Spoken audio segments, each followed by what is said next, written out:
Hello dear student, तो आज हम लोग समझने वाले हैं समास। इससे पहले की वीडियो में हम लोग संज्ञा पहचान संबंधित नियम पढ़े थे और उसके बाद पढ़े थे हम लोग सर्वनाम। आज की वीडियो में हम लोग समझेंगे समास क्या है और इसके कितने प्रकार है, इसको कैसे पहचानेंगे। ये बहुत बार यहाँ पे पूछा जाता है। पहला चीज है कि समास है क्या। समास के अंतर्गत बताया गया है कि समास जो होता है उसका अर्थ होता है संक्षेप। संक्षेप मतलब होता है छोटा करना। कोई भी बड़ा सा शब्द है उसको क्या करना है, छोटा करना है। जैसे कि मान लीजिए लिखा हुआ है कि गंगा का जल, इसको छोटा कर दिया, ये बन गया क्या चाहिए, गंगाजल। ये हो गया आपका समास। तो समास का मतलब होता है संक्षेप। संक्षेप मतलब होता है छोटा। संक्षेप का मतलब होता है छोटा करना। इसे समास किसको कहते हैं, दो या दो से अधिक शब्दों या दो या दो से अधिक पदों के बीच आपस में जो मेल होता है और उसमें से जो विभक्ति चिन्ह है, उसके जो चिन्ह है का के की, जो चिन्ह होता है का के की या अलग अलग जो चिन्ह है, इन चिन्हों को छोड़ करके एक पद का हो जाना, एक पद हो जाना क्या कहलाता है, समास कहलाता है। जैसे मान लीजिए लिखा हुआ है गंगा का जल, गंगा का जल, और इसमें का जो शब्द है, का जो आपका ये है चिन्ह लगा हुआ, इन चिन्हों को हटा करके हम क्या करते हैं, गंगा जल। तो ये हो गया समास।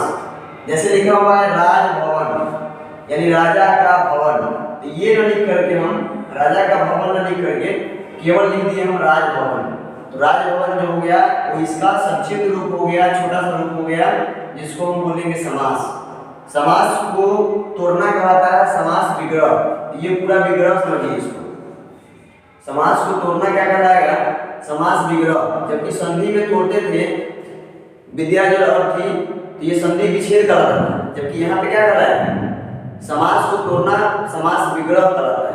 ठीक है, इसमें दो पद होते हैं। एक होता है विग्रह का मतलब होता है तोड़ना, विग्रह का मतलब होता है तोड़ना, और जबकि यहाँ पे पूर्व पद है मतलब पहला पद, और एक होता है दूसरा पद। यानी इधर वाले को बोलेंगे पूर्व, इधर वाले को बोलेंगे उत्तर। ऐसे करके बात है। आगे देखिए समास के भेद। समास के कुल मिलाकर के आपको 6 भेद दिए गए हैं, यानी 6 प्रकार है इसके। इसमें पहला जो है आपका अव्ययी भाव है। अव्ययी भाव उसको बोलते हैं जिसमें पहला पद जो होगा वो क्रिया विशेषण के रूप में होगा। आपको अगर इतना ना समझ में आए कि वो पहचानना है कि अव्ययी भाव क्या है, तो पहचानने के लिए हम लोग ट्रिक टाइप का जो है पॉइंट दिए हुए हैं। इसमें पहला बात है कि अगर लगा होगा यथा, कोई भी शब्द में अगर यथा लगा रहे या आ लगा रहा है, प्रति लगा रहा है, भाग लगा रहा है, ये अगर लग जाता है तो ये अव्ययी भाव बन जाता है। अव्ययी भाव, ये है अव्ययी भाव, समास इसको बोला जाता है, ये भाव है। अब देखिए इसमें जो क्रिया विशेषण के बारे में बात किए हैं, इसमें ये लगा होना चाहिए यथा, आ, प्रति, भर। उदाहरण देखिएगा, प्रति लगा हुआ है, प्रति मास बोलेगा सब, प्रति मास में कौन समास है, तो प्रति जो हो गया ये लगा हुआ है किसमें, अव्ययी भाव में। ये प्रति मास पूरा हो गया आपका अव्ययी भाव समास। ठीक है, दूसरा लगा हुआ यथा, संभव, यथा हो गया आपका, इसमें आ जन्म, आ लगा हुआ है। इसके अलावा अगर दूसरा पॉइंट देखिए कि 2 बार प्रयोग किया जाने वाला शब्द, अगर 2 बार प्रयोग हो रहा है, दिनों दिन, तो दिनों दिन हो जाएगा कौन सा, अव्ययी भाव ही। अव्ययी भाव की बात है।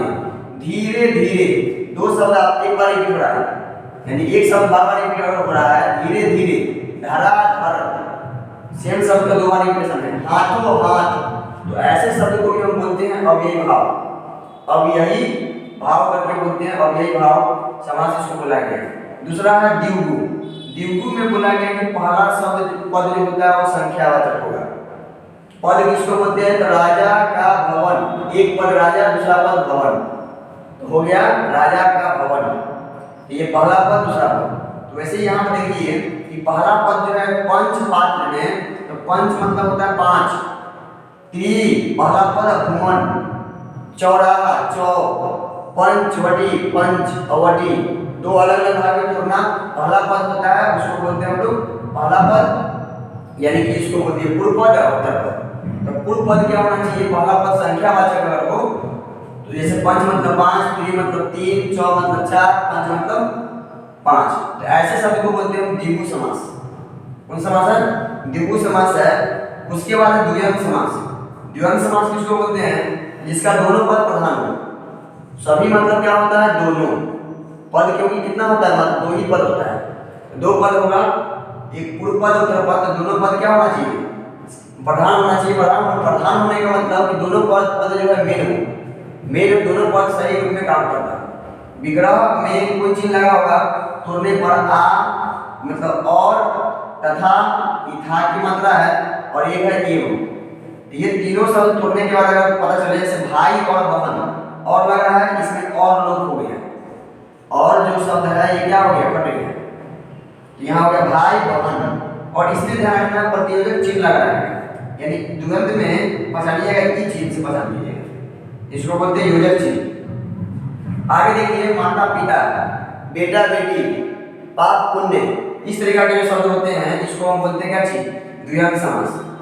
तीन में पहचाने, पहला है अवयव जिसमें है अव्ययभाव, जिसमें है यथा आ प्रति भर, बे भी लगा हो सकता है कहीं कहीं, जैसे एक शब्द होगा बेकार करके अलग अलग शब्द होगा, बे भी लगा हो सकता है। द्विगु में संख्यावाचक होगा पहला पद मतलब पंच पाद, दो पद हो गया, पंच मतलब पूर्व पद, पाद मतलब उत्तर पद, तो ये पहला वाला पद पहला पद संख्यावाचक होगा तो द्विगु। द्वंद्व में सभी पद क्या होंगे, प्रधान होंगे दोनों पद। भाई और बहन दोनों एक दूसरे के कारण लग रहा है, तो ऐसे शब्दों को बोलेंगे माता पिता, बेटा बेटी, पाप पुण्य, एक दूसरे पर अटक का हो, वैसा समझिए द्वंद्व समास।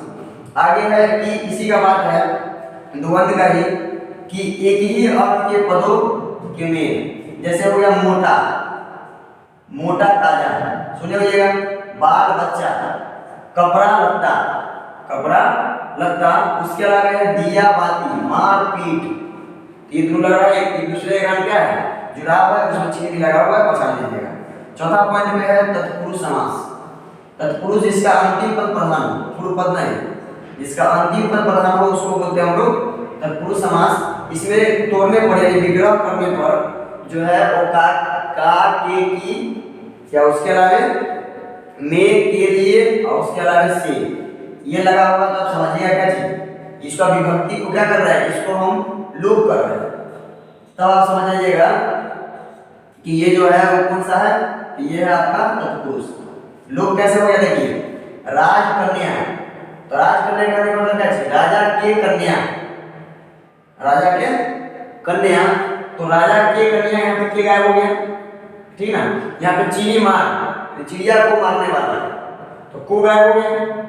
देह चोर यानी देह से चोर, तो से गायब हो गया, तो लोप हो रहा है ना, लोप हो रहा है। उसके अलावा देशभक्त यानी देश के लिए भक्ति करने वाला आदमी देशभक्त कहलाता है।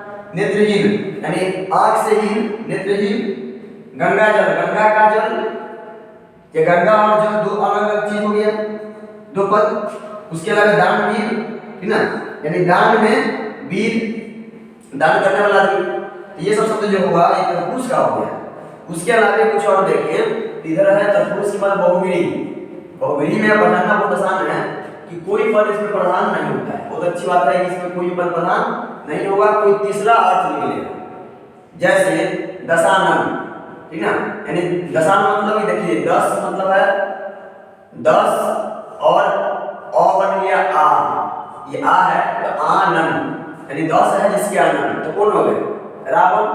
ऐसे करके कुछ शब्द है, पीतांबर हो गए, नीलांबर हो गए, लंबोदर हो गए, चतुर्भुज हो गए, चतुरानन हो गया, पंचानन हो गया। इसके 5 आनंद हो गया, चतुरानन 4 आनंद हो गया, 4 मुख हो गया, चतुर्भुज 4 भुजा हो गया, ठीक ना। ऐसे करके दे रखा है, इसका तीसरा अर्थ निकलेगा। ये कुछ उदाहरण है जो बहुव्रीहि के, इसमें कोई पद प्रधान नहीं होगा। कभी कभी डेफिनेशन दे देगा कि ऐसा कौन सा समास है जिसका कोई पद प्रधान नहीं होता है, अच्छा ऑप्शन दे देगा आपको, ऑब्जेक्टिव थोड़ा अंदर से बना के पूछा है। 6 नंबर पॉइंट में कर्मधारय, कर्मधारय में कुछ समझना है नहीं, तो कर्मधारय जो है इसका पहला पद प्रधान होता है। इसमें दे रखा है पहला महात्मा, परमेश्वर, नीलांबर, पीतांबर, ऐसे करके दे रखा है। ये कुछ उदाहरण है, इसको कर्मधारय ध्यान रखिएगा। अगर एक नाम याद रहा है तो कोई दिक्कत नहीं है, 5 आपको 100% याद हो गए। पहला चीज का अव्ययभाव, इसमें पहचान चीज ये था। द्विगु समास, इसमें संख्यावाचक था। द्वंद्व हो गया जिसमें कि आपको योजक चिन्ह को हटाने के बाद यानी माता और पिता, इसमें द्वंद्व में बहुत आसान है कि हाइफन लगा होगा, पहचान लीजिएगा। तत्पुरुष में था कि अंतिम पद प्रधान होगा तो विग्रह करने पर ऐसा निकलेगा, तो ऐसे शब्द सबको पहचान लीजिएगा कि ये कहलाएगा आपका तत्पुरुष समास। उधर था बहुव्रीहि, इसमें प्रभाव वाला बात से ध्यान रखिएगा। वैसे भी दूसरा है कर्मधारय, इसमें कुछ पद शब्द है नीलांबर पीतांबर दोनों में होगा, इसमें भी इसमें भी। नीलांबर इसमें नहीं है, इसमें है। उसके अलावा है कि नज्ञा समास, क्यों है नज्ञा समास इसको बोलते हैं जो नकारात्मक मतलब नॉट के सेंस में हो, ठीक ना। उदाहरण के लिए नकारात्मक जैसे अ लगा हुआ, न लगा हुआ, अन लगा हुआ, जैसे अनजाना, ठीक ना, ये अनजान। उसके अलावा है अनाथ, उसके अलावा है अकाल, अधर्म, ठीक ना, अधर्म धर्म को नहीं मानेंगे। उस तरीका का अगर शब्द अगर लगा रहा है और टाइप का या फिर नकारात्मक सेंस में तो वैसे को समझिएगा नज्ञ, निष्फल, नील, ठीक ना, ऐसा कुछ करके सब शब्द लगा होगा जो बताता होगा नेगेटिविटी को, तो उसको कहेंगे हम नज्ञ समास। तो समास वैसे है अच्छी, लेकिन एक नेगेटिविटी के रूप में है जिसको बोलते हैं हम नज्ञ समास। तो ऐसे मिला करके समास हो गया एक एक्स्ट्रा, एक पीछे तो था ही, 6 ध्यान रखना। पूछा प्रकार के रूप में समास से कितने भेजे, समास के रूप मिला करके 6 भेजे। आई होप कि ये बात आपको समझ में आ गए होंगे। बाकी मिलते हैं अगले वीडियो में। Thank you so much.